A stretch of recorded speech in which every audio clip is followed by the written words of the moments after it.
Price Lord. இன்றைய தேவனுடைய வார்த்தை மார்க்கு சுவிசேஷ புஸ்தகம் 1:15. காலம் நிறைவேறிற்று, தேவனுடைய ராஜ்யம் சமீபமாயிற்று, மனம் திரும்பி சுவிசேஷத்தை விசுவாசியுங்கள் என்றார்.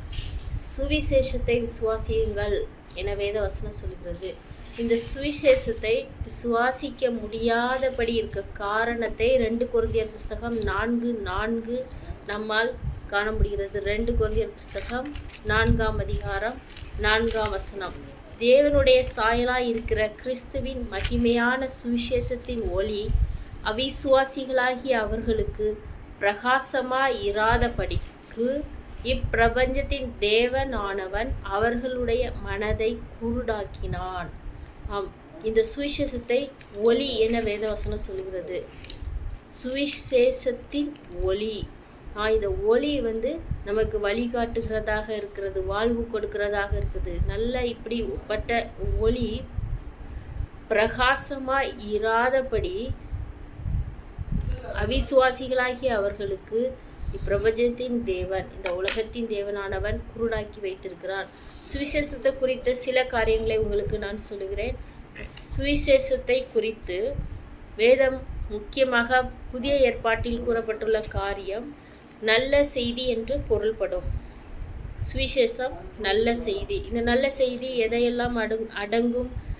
இயேசு கிறிஸ்துவின் பிறப்பு, அதன் காரணம்; இயேசு கிறிஸ்துவின் மரணம், அதன் காரணங்கள்; அவர் உயிர்த்தெழுதல், இயேசு கிறிஸ்து உயிர்த்தெழுந்த காரியங்கள். இந்த மூன்றும் சேர்ந்தது தான் சுவிசேஷம்.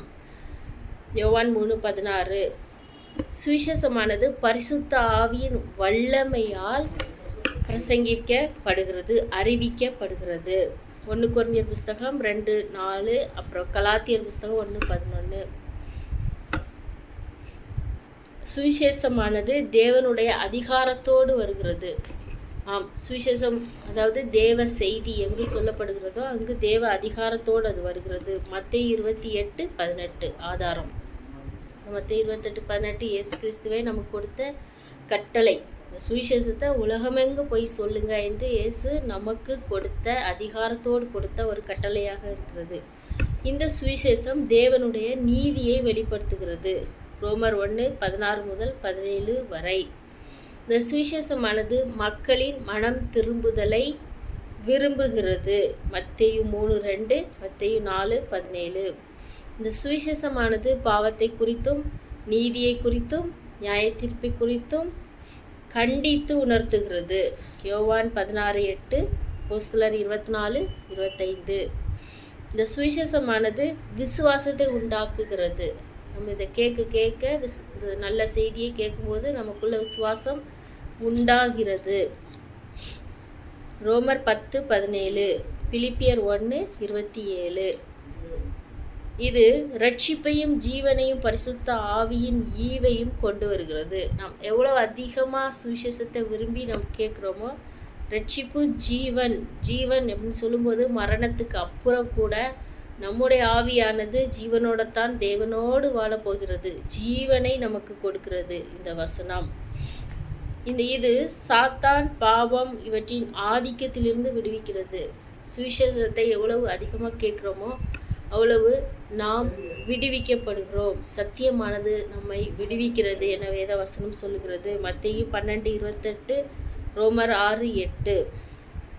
இந்த சுவிசேஷம் நமக்கு நம்பிக்கையை கொண்டு வருகிறது. நமக்கு ஒரு எதிர்காலம் இருக்கிறது. பரலோகத்திலே நமக்கு நித்திய வீடை தேவன் ஆயத்தப்படுத்தி கொண்டிருக்கிறார். கையால் செய்யப்படாத வீடு என வேதவசனம் சொல்லுகிறது. அந்த வீடு நமக்காக இருக்கிறது. இந்த உலகத்தில் இருக்கிற வரைக்கும் நாம் பரலோகத்துக்காக ஆயத்தப்பட வேண்டும். நம்மை பரிசுத்தமாய் காத்து கொள்ள வேண்டும். தேவனுடைய உதவியோடு வாழ்க்கையை நடத்த வேண்டும். இப்படிப்பட்ட நம்பிக்கையெல்லாம் கொண்டு வருகிறது இந்த சுவிசேஷமானது.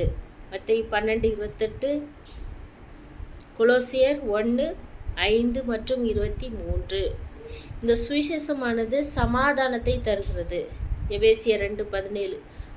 தேவன் கொடுக்குற சமாதானம் அது சொல்லால் நாம் வர்ணிக்க முடியாது. அவ்வளோ ஒரு நல்ல சமாதானத்தை தேவன் சுவிசேஷம் மூலம் நம் ஒவ்வொருவருக்கும் தருகிறார். இந்த சுவிசேஷமானது அழியாத நித்தியத்தை தருகிறது. 2 தீமோத்தேயு 1:10 நியாய தீர்ப்பை குறித்து எச்சரிக்கிறது.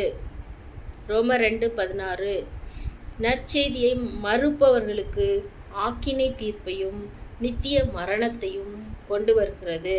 யோவான் 3:18 இந்த சுவிசேஷத்தை மறுக்கிறவர்களுக்கு ஒரு ஆக்கினை, அதாவது தண்டனை இருக்கிறது. இதுதான் சுவிசேஷத்தை குறித்து புதிய ஏற்பாட்டு வசனங்கள் நமக்கு சொல்லுகிற உண்மைகள். இதை நாம் சந்தோஷத்தோடு ஏற்றுக்கொள்வோம். இதன்படி வாழ்க்கையை நடத்துவோம். கர்த்தர் தாமே நம் அனைவரையும் ஆசீர்வதிப்பாராக. ஆமென்.